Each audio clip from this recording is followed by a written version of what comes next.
We are going to start the capitalism ideology, the economic system in which the business are owned and run for profit by individuals and not by the state. Capitalism is a name applied to the predominant modern economic system in which the capital or machinery for producing wealth is controlled by the private enterprise. It is usually used in the contrast to the word socialism, which signifies the control of all capital by the society or a state. Means in capitalism, private individuals hold all the power, but in socialism, main power is given to the society and the state government.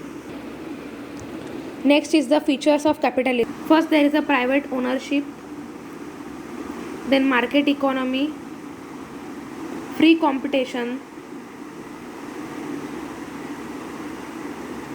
consumer sovereignty, profit motive. These are the features. Next is the merits of capitalism. Industrial capitalists accelerated methods of production and flooded the world markets with standardized and glossy but cheap goods. Capitalists took full advantage of the results in the industrial revolution and made living comfortable. Countries like Britain in the early days and the US in latter days become incredibly prosperous, owing to the lead taken by predominant industrial capitalists. In the East, Japan become prominent. In capitalism, there is a private ownership, so individuals have the chance to develop and set up their own platform. Free competition is present in capitalism, so there is a healthy competition. Because of competition, everybody tries to give their best. As there is a consumer sovereignty, there is a freedom to buy whatever the consumer likes. And capitalist economy is based on profit motive, so there is a hope for the development of government. Next are the demerits. So here the series of abuse and sufferings of majority.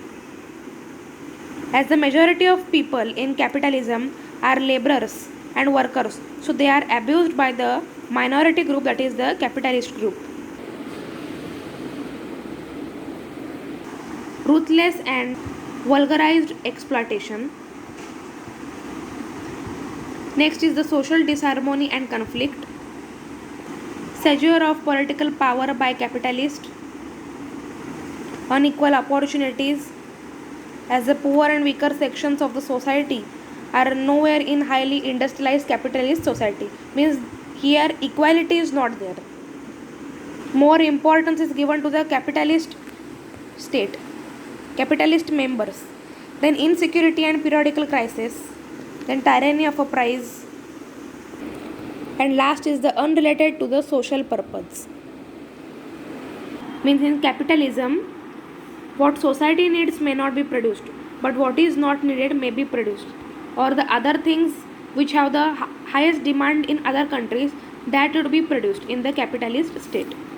Next is the difference between capitalism and socialism. So in capitalism and liberalism, there is a private ownership, but in socialism there is a collective ownership. All citizens, people living in a state, are trustee of their state. Capitalism and liberalism are same. So if difference is asked between liberalism and socialism, then you can write this difference. Same difference we have to write for this. Individuals have their own freedom, but in socialism individuals don't have their own property. Own property individuals have, but in socialism they don't have their own property. Each and every part of the land is related to the government, and government is the trustee of that property. In capitalist state, there is a free competition. There are no restrictions, bans, rules, conditions for the business. But in socialist state, number of important trade are governed by the government itself only. No other private person are allowed to do business without the permission of the government. Number of jobs are unlimited in capitalism, but in socialism very limited jobs sectors are there for the private individual. Any person can enter in any trade business and can start their business, but in socialism, because of limited jobs, their person cannot enter easily in any stream or a job. In capitalist state there is a free competition, but in socialist state there is a no such a competition. There is only cooperation. Then in capitalist state Capitalist state is a profit motive state, but socialist is a non-profit motive state. In capitalist state, there is a market economy. Each and everything is earned for more profit and money. It is not to satisfy the basic needs of human beings. But in socialism state, their first human beings' basic needs are fulfilled. This is the difference between capitalism and socialism. This seventh point is correct, but it cannot be called as a difference, because in capitalist state consumers have freedom. There is a consumer sovereignty. This is the right point. And in socialist state, the consumers must enjoy the freedom of choice, quality. They can ask the questions related to the product's price or on government. For features or for merits you can write this point, but for difference this point cannot be written. Next, in India, India's economy is called mixed economy. So why it is called mixed economy? Because some of organizations trade are carried out by the government, while some by the private sector, and some organizations are jointly carried out by private and government togetherly. For social economical welfare, the government has to take the initiatives to start such a business and need the large capitals, so it works as a profit motive. So this is called as mixed economy.